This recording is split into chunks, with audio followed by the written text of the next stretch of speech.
Mag-share lang po ako sa inyo ng DIY brake pad replacement.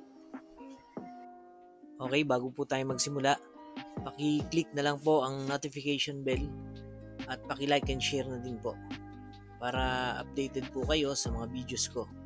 Meron din po tayong motorcycle and scooter maintenance, car maintenance at mga tips para makatipid tayo sa kuryente sa bahay at makaiwas sa sunog dahil sa kuryente. Meron din po tayong maintenance sa commercial washing machine and dryers at marami pa pong iba.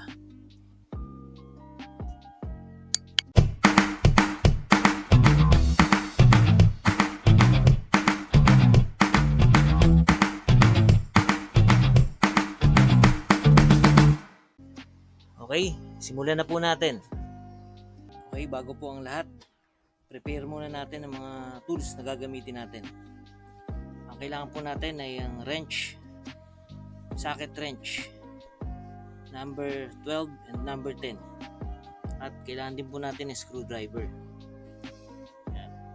At mahalaga din po na meron tayo uling small plastic na container para mapaglagyan ng mga bolts na kakalasin natin. Sisimulan po natin kalasin ang main bolts niya. Dalawa po ito. Yan ang mga nagko-connect sa caliper at front shocks. Ito po yan.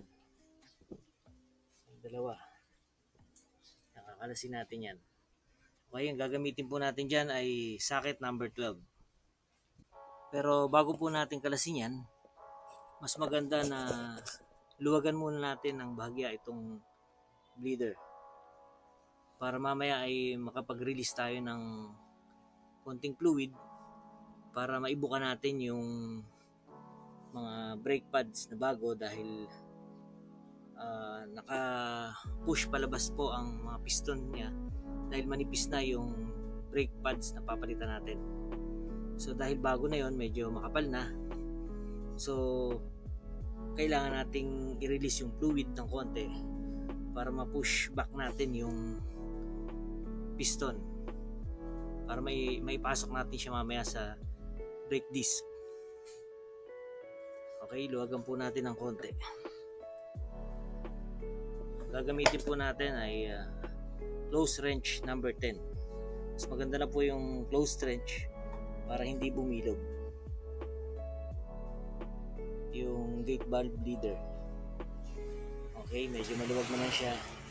Okay na po yan, konti lang, magalaw lang natin ng konti para hindi mahirap luwagan pag nakalasan natin yung caliper. Pero bago nyo po kalasin yung caliper, advice ko lang po, mas magandang kalasin muna natin yung bolt na mahawak sa mga brake pads. Dito po yan sa likod, sa kabilang side. Ito po may cover siya. Kalasin muna natin yung cover. Kung bakit dapat po nating luwagan muna dito habang nakakabit pa, kasi medyo matigas po ito lalo na pag stuck pa. So mahirap ng kalasin yan, luwagan itong bolt na to pag nakalasan natin yung caliper. Kaya mas maganda po bago kalasin yung caliper, luwagan muna natin to. So kailangan naman po natin ay Allen wrench. Yan. Pwede po natin gamitan ng extension ng tubo para medyo mas malambot ikutin. Pag naluwagan na po natin, malambot na, yan. Madali na yan. Maluwag na. Ngayon, maluwag na. Pwede na natin kalasin yung caliper. Okay, sa kabila naman tayo. Ngayon po ay kakalasin na natin yung mga main bolts.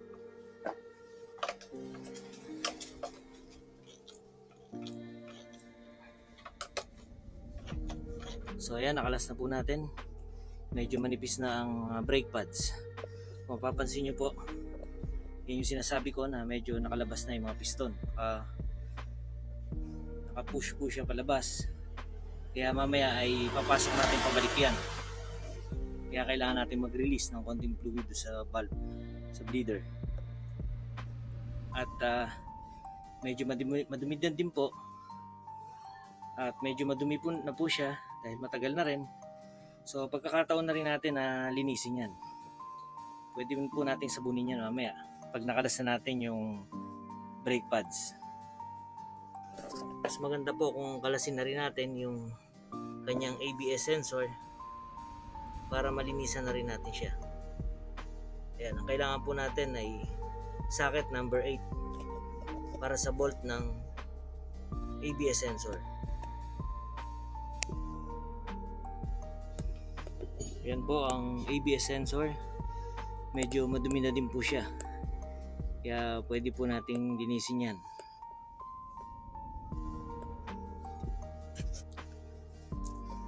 Ayan, kakalasin naman po natin ngayon ang mga maninipis na brake pads.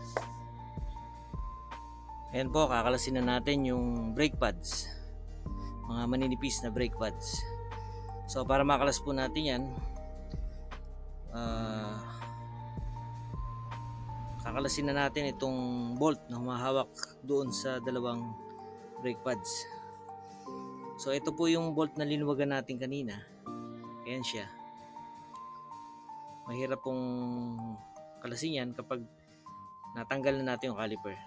Kaya po linuwagan natin yan kanina. So ngayon madali na natin siyang makakalas. Ito po, gagamitin natin uli yung Allen wrench.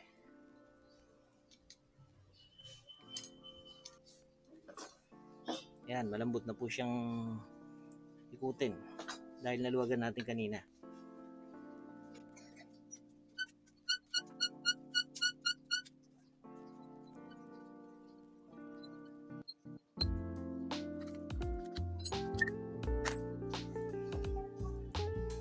Okay, be sure na po na nailagay natin sa maliit na plastic container lahat ng bolts na tinanggal.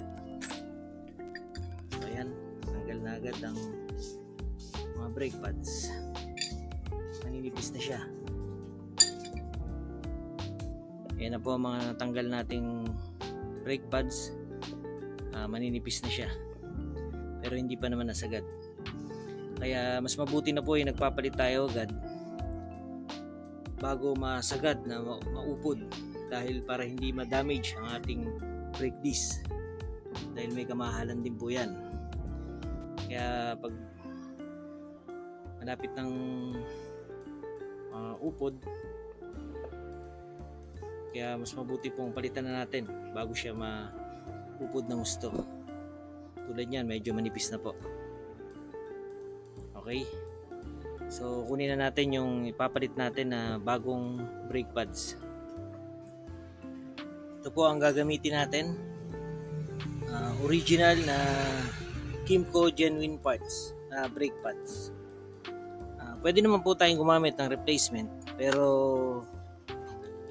sa akin po talagang pag nagpapalit ako, lalo na pag sarili ko ang bike, talagang original na parts ang ginagamit ko. Option na po natin yan kung anong gusto natin gamitin na pyesa. Ito po, original na Kymco brake pads. Yan, kakabit na po natin siya. Ngayong nakalas na din natin, tanggal na ang brake pads, pagkakataon natin para linisin na natin yan. Pwede po tayong gumamit ng sira na toothbrush. Pwede rin po natin yung sabunin para malinis na malinis siya, parang bago na uli. Yan, lilinisin na po natin ang caliper. So ito po ang sabon na gagamitin natin. Sirang toothbrush, basahin po muna natin. Hindi po basahin natin yan ng konti para medyo lumambot yung dumi. Tapos lagyan natin ng sabon. Yan. Yan po, para malinis natin ang gusto, pati yung suluk-sulukan. Dahil yan ay hindi natin magagawa pag nakakabit na yan. Mas maganda po lagyan natin ng sahod yan para hindi naman kumalat ng tubig.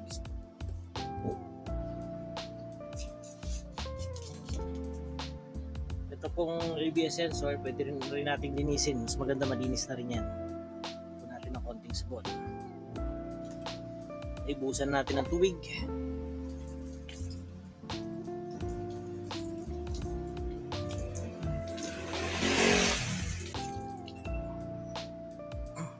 Yan, linis na. Pati loob po, malinis na. Parang bago na uli. Okay, pupunasan naman po natin yan para matuyo agad. Ngayon, ibabalik na natin ang brake pads na bago. Ngayon, kailangan na po nating i-push back yung mga piston. Yan, kung makikita nyo po, tatlo ang piston ng brake caliper ng Kymco DTX. Yan, pwede po nating ibalik yung dating brake pads na tinanggal natin yung luma para hindi ma-damage yung bago. Dahil kailangan po nating gamitan ng pangtulak sa loob para bumalik sa loob yung mga pistons. Okay, naka-ready na po tayo. Luluwagan natin ulit ito. Luluwagan po natin yung bleeder ng fluid.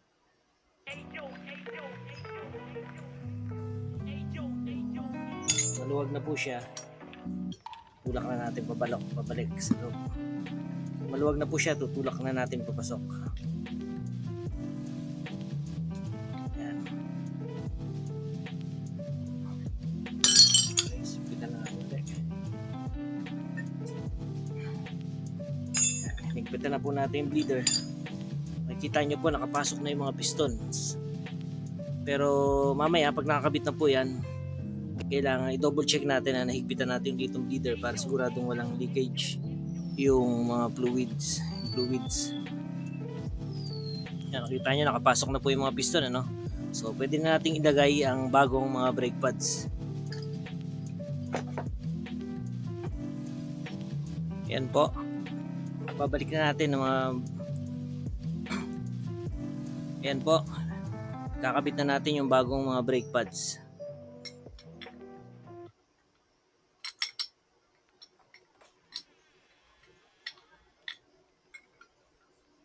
At yung bolt na tinanggal natin kanina, so gamitan natin ulit yung Allen wrench.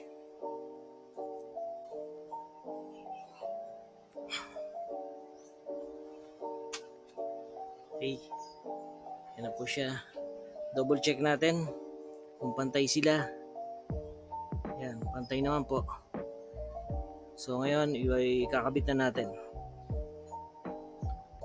So ayan, na-check na po natin, pantay siya. So pwede na nating ikabit.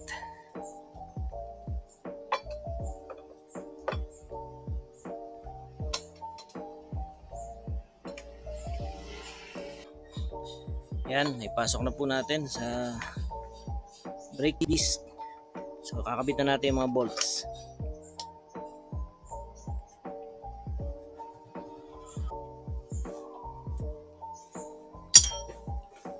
Socket number 12 ulit.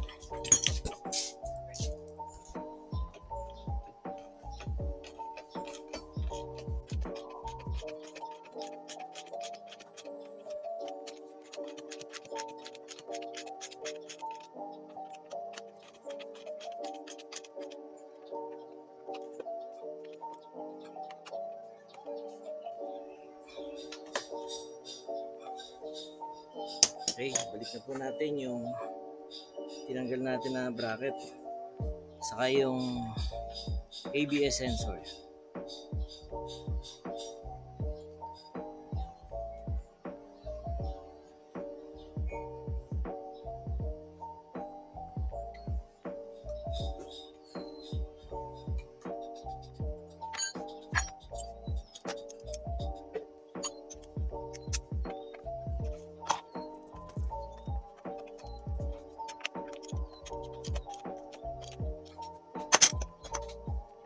Okay, kita na po natin itong bleeder.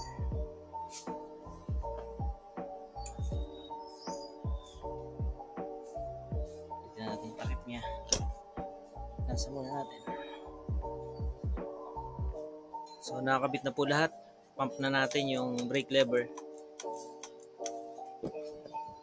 Kaya matigas naman siya. So wala naman sigurong hangin. At check natin yung level ng brake fluid. Ayan, okay pa naman. Hindi naman nagbawas. So okay siya.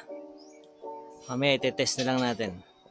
Ayan, dahil brake ang ginawa natin, so i-double check natin. Check natin lahat. Kung naikabit natin. Ayan. Check natin mabuti bago natin i-road test. Kung okay naman siya. Okay. Babalik din pala natin yung cover ng bolt na humahawak sa mga brake pads para hindi siya kalawangin.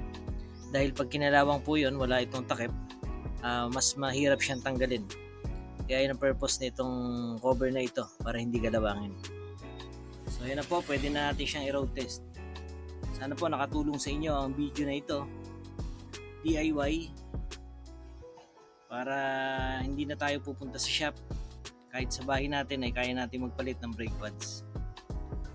Okay, maraming salamat po. Until next video po natin ng maintenance DIY ng ating sariling motorcycle or scooter. Maraming salamat po.